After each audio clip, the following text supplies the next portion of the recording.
Untuk membahasnya lebih dalam kita sudah terhubung dengan Andre Rosiade, anggota Dewan Pembina Partai Gerindra, dan Adi Praitno, Direktur Eksekutif Parameter Politik Indonesia. Selamat sore Mas Adi, Bang Andre.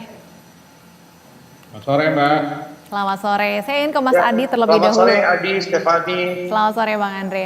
Ya Mas Adi, jadi apa yang Anda baca dari bergabungnya Nasdem ke koalisi Prabowo Gibran? Apa yang akan terjadi selanjutnya? Ya saya kira memang ini adalah wujud nyata dari politik rekonsiliasi yang ingin dipraktekkan oleh Prabowo Subianto ya. Saya kira memang beberapa waktu yang lalu setelah KPU mengumumkan siapa yang menang Pilpres, Prabowo kan langsung memberikan pidato politik bahwa Prabowo untuk membangun bangsa yang akan datang akan merangkul pihak-pihak yang selama ini sekalipun berseberangan.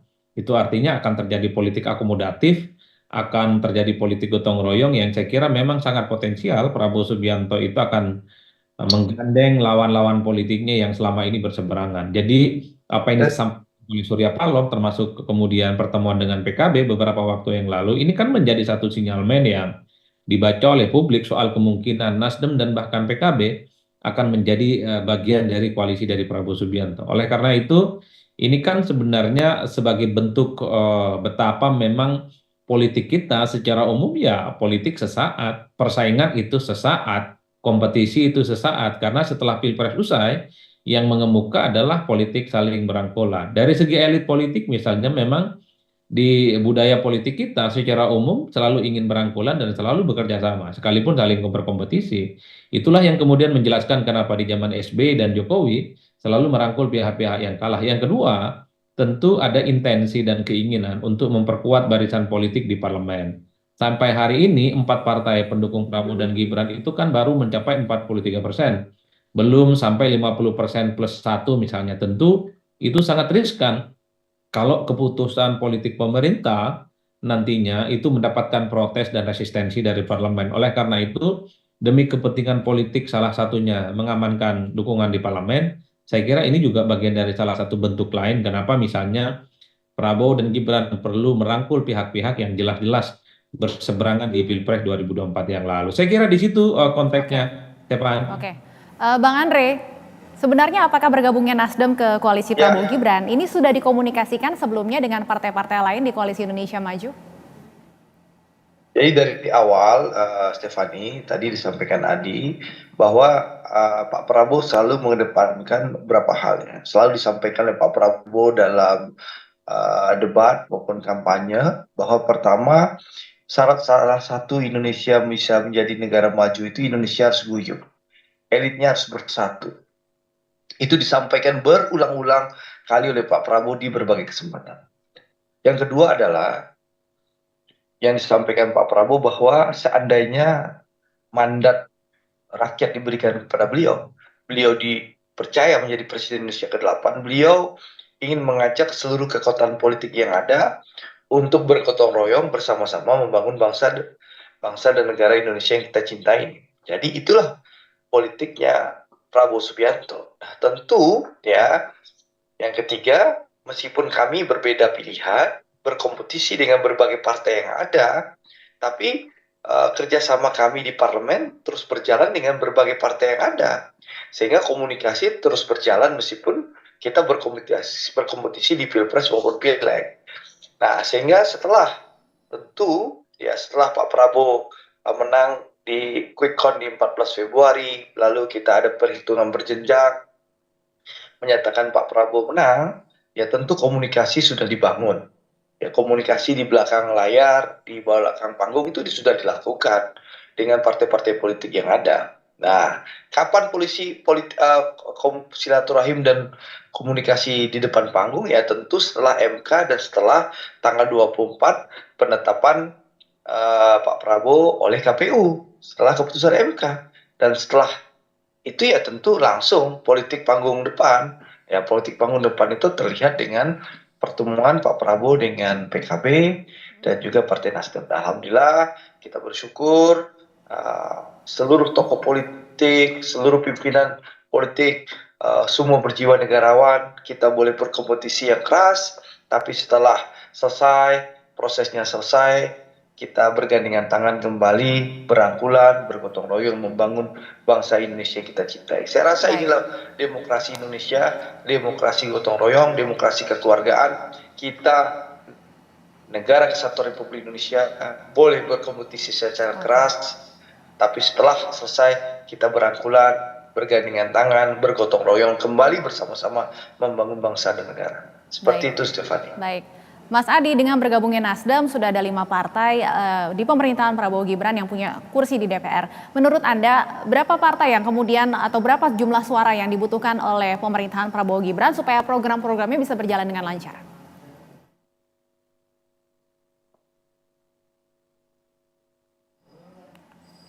Mas Adi, kami belum bisa mendengar audio Anda. Ya, Halo, saya Mas kira Adi. memang kalau Ya. hanya sekedar ingin menggenapi 50% plus sekian di DPR, cukup dengan Nasdem, tak perlu menambah kekuatan politik yang lain. Cuman kan problemnya dalam sistem koalisional multipartai ekstrim seperti di Indonesia, partai-partai koalisi itu seringkali tidak solid. Ada juga kebijakan-kebijakan politik pemerintah yang seringkali mendapatkan penolakan dari dalam, dari partai-partai koalisi. Itu yang disebut dengan muncul oposisi dari dalam. Tentu dalam konteks inilah sepertinya juga tidak kondusif bagi Prabowo dan Gibran jika suatu waktu mengeluarkan kebijakan yang di mana 5 partai pengusung dan plus Nasdem misalnya tidak ada yang pro dan tidak setuju. Oleh karena itu memang ada kebutuhan untuk menambah kekuatan politik yang lain. Misalnya PKB yang sudah berkomunikasi, siapa tahu ada tawaran kerjasama dan kemudian PKB juga oke dan bergabung di dalamnya. Ini kan sebenarnya sebagai bagian untuk menjaga stabilitas politik. Kalau ada partai koalisi yang tiba-tiba nakal, tiba-tiba genit, pisah jalan gara-gara beda pandangan misalnya soal kebijakan, kan masih ada partai yang lain yang kemudian bisa diandalkan sehingga kebijakan politiknya itu bisa kondusif dan tidak ada perlawanan apapun. Tapi Stefani, satu hal ya, saya sebenarnya agak lama ngomong bahwa mestinya haram hukumnya bagi partai-partai politik nomor 3 dan nomor 1 kalau mau bergabung dengan Prabowo dan Gibran. Karena partai di kubu 1 dan 3 ini kan selalu menuduh bahwa pemilu ini hasil kecurangan, pilpres ini kan penuh dengan ketidakadilan dan seterusnya. Kalau tiba-tiba mereka itu bergabung kan ini kan lucu dan menggelikan secara politik. Mana mungkin mereka, partai-partai 1 dan 3 ini, ingin berkoalisi yang dengan presiden terpilih dan wakil presiden terpilih yang menurut mereka itu hasil dari kecurangan. Makanya saya mengatakan mestinya haram hukumnya partai-partai 1 dan 3 itu berkoalisi dengan Prabowo yang mereka selalu tuding dan hasil ketidakadilan itu. Jadi sebenarnya kalau mau jujur saya termasuk orang yang agak strict melihat politik itu. Kalau kalah ya biarkan di luar kekuasaan, biarkanlah visi mereka itu terus diperjuangkan sesuai dengan apa yang mereka yakini. Karena bagi saya islah politik, karena bagi saya rekonsiliasi politik kan tidak harus berkoalisi. Rekonsiliasi politik itu hanya sebatas mengakui pilpres sudah usai dan harus kembali bekerja sama. Dan ingat kerjasama itu kan tidak harus jadi menteri, bisa dengan cara yang lain. Oke. Apa ekses politiknya Mas Adi jika partai-partai yang seperti Anda katakan tadi sebelumnya menuding pemilu curang kini justru bergabung dengan koalisi Prabowo Gibran, akan seperti apa dampak ke depannya? Ya, ini menunjukkan betapa tuduhan-tuduhan kecurangan dalam pemilu itu hanya lip service, hanya sebatas kayu bakar politik untuk mendapatkan dukungan dan simpati rakyat.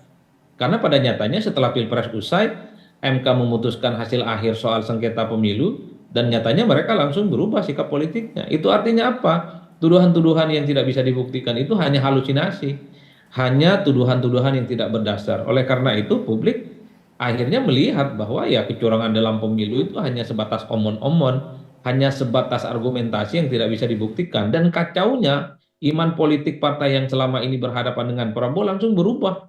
Ya mestinya agak jaim dikit lah, nunggu setahun, nunggu 2 tahun, baru kemudian misalnya mereka itu bisa menentukan sikap politiknya. Ini kan nggak lama setelah MK memutuskan soal sengketa hasil pemilu di mana Prabowo Gibran tetap menang gitu. KPU juga memutuskan hasil akhir siapa yang jadi presiden, Prabowo dan Gibran juga ditetapkan. Tapi tak lama setelah itu, sehari 2 hari, kemudian berlabuh partai-partai yang selama ini memang berseberangan secara diametral dengan Prabowo. Jadi lucu berpolitiknya. Artinya apa? Tidak padu antara pernyataan dan statement-statement politik yang selama ini selalu disampaikan. Nuduh curang tapi mau berkoalisi, ini repot. Saya belum nemu rumusnya dalam konteks politik saat ini. Baik, saya ingin minta tanggapan dari Bang Andre. Bang Andre, seharusnya haram hukumnya partai-partai di 01 dan 03 yang sebelumnya menyuarakan tuduhan pemilu curang, kini justru bergabung dengan koalisi.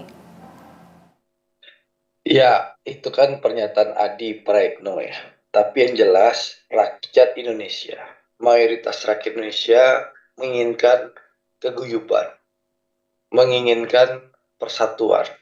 Kompetisi sudah selesai, saatnya kita bersatu dan bergandengan tangan.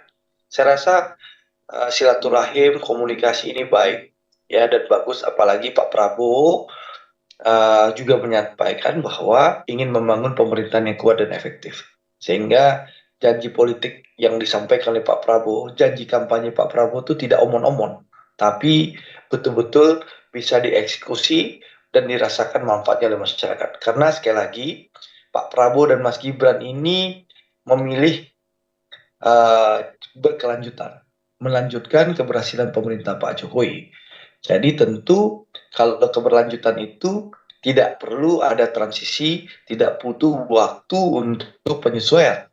Sehingga tanggal 20 Oktober dilantik insya Allah nanti, 20 Oktober 2024, Pak Prabowo dan Mas Gibran harus tancap gas gitu, memenuhi janji-janji politik. Nah, untuk itu tentu dibutuhkan pemerintah yang kuat dan efektif. Jadi intinya mohon doanya, mohon dukungan masyarakat, mudah-mudahan insya Allah dengan keguyuban, dengan persatuan, dengan banyaknya dukungan politik kepada Pak Prabowo dan Mas Gibran, insya Allah pemerintah ini menjadi pemerintah yang kuat dan efektif, dan tapi tentu menerima masukan, menerima aspirasi, menerima kritik dari masyarakat.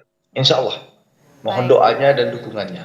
Berikan Baik, kesempatan Pak Prabowo dan Mas Gibran membuktikan, memberikan janji dan mengeksekusi janji beliau. Berikan waktu lah, seperti itu. Oke. Mas Adi, prediksi Anda apakah akan Jadi ada partai lain yang nanti bergabung boleh dalam waktu berkomentar dekat? setelah 100 hari kepemerintahan Pak Prabowo. Kasih sing sabar, kasih Baik, kesempatan nanti 100 bekerja hari dulu. setelah pemerintahan kita tanyakan lagi ke Mas Adi. Mas Adi, tapi Nanti prediksi Anda akan Adi ada partai lain yang boleh bergabung dalam waktu komentarin dekat? apa aja. Apa? Apakah prediksi Kenapa? Mas Adi Apa? akan ada partai lain yang bergabung dalam waktu dekat ke koalisi Prabowo Gibran, Mas Oh. Adi? Mas Adi, audionya belum dibuka. Suaranya nggak ada, Di. Saya menduga PKB akan mengikuti jejak Nasdem ya, apalagi misalnya PKB kemarin mengatakan siap kerjasama lahir dan batin dengan Gerindra dan Prabowo Subianto. Saya kira itu statement yang kemudian bisa ditafsirkan betapa PKB juga terlihat punya intensi untuk bergabung dengan Prabowo. Tentu dengan catatan diajak oleh Prabowo, kalau tidak diajak ya nggak bisa bergabung. Karena kunci berkoalisi itu ada ajakan dari sang pemenang, bukan hanya menawarkan diri untuk menjadi bagian dari koalisi. Oleh karena itu, soal koalisi dengan kubu yang kalah ini kan soal mutual interesting. Ada ajakan dari pemenang dan pihak yang kalah kemudian menyatakan sama, di mana visi misinya itu selesai. Tapi bagi saya, Bang Andre, bagi partai-partai politik yang selama ini kalah dalam Pilpres, ya memang harus dibersihkan dulu visi misinya, biar tidak melulu bicara tentang perubahan dan antitesa, karena tidak lucu. Ini kan ibarat orang tidur tapi mimpinya beda-beda. Mau berkoalisi dengan Prabowo, tapi masih misalnya berpikir sesuatu yang kemudian mereka punya garis tegas secara diametral. Visi misinya nggak sinkron, visi misinya tidak sama. Jangan hanya karena ingin memburu kekuasaan, tapi hatinya belum sepenuhnya 100% ya, sesuai dengan keinginan yang ingin direalisasikan oleh kubu Prabowo dan Gibran. Saya kira di situ konteksnya. Baik. Baik, terakhir Bang Andre, singkat Jadi saja, gini. saya ingin konfirmasi. Jadi kalau saya rasa- tawaran untuk saya bergabung rasa- tawaran untuk bergabung koalisi ini harus atas persetujuan partai-partai di Koalisi Indonesia Maju atau ini menjadi hak prerogatif dari presiden terpilih? Jadi dari awal teman-teman Koalisi Indonesia Maju itu bahwa sudah sadar bahwa kalau kita memenangkan pertarungan Pilpres ini, kontestasi ini, kita tentu harus membangun pemerintahan yang kuat dan efektif. Faktanya koalisi kami itu 48%. Ya, dengan harapan bergabungnya Nasdem dan PKB Adi, itu sudah 75%. Sehingga pemerintah ini sangat kuat dan efektif. Tentu seluruh partai akan mendukung dan menerima karena memang itu sudah dikomunikasikan dari jauh-jauh hari. Jadi insya Allah tidak ada masalah ya, Nasdem dan PKB bergabung ya, kita bersyukur kekuatan di parlemen sudah 75% ya. Mudah-mudahan ini efektif dan kuat, bisa segera Pak Prabowo nanti mengeksekusi bersama Mas Gibran janji-janji kampanye beliau berdua. Insya Allah Prabowo dan Gibran konkret, Baik. bukan omon-omon. Mohon Baik. doanya saja. Baik, terima kasih Bang Andre, Mas Adi sudah Terima bergabung kasih berbincang bersama kami di semuanya. Berita Mohon 1 maaf sore hari ini. Sehat selalu. baru landing dari Doha Qatar ini. Terima kasih. Siap Bang Andre.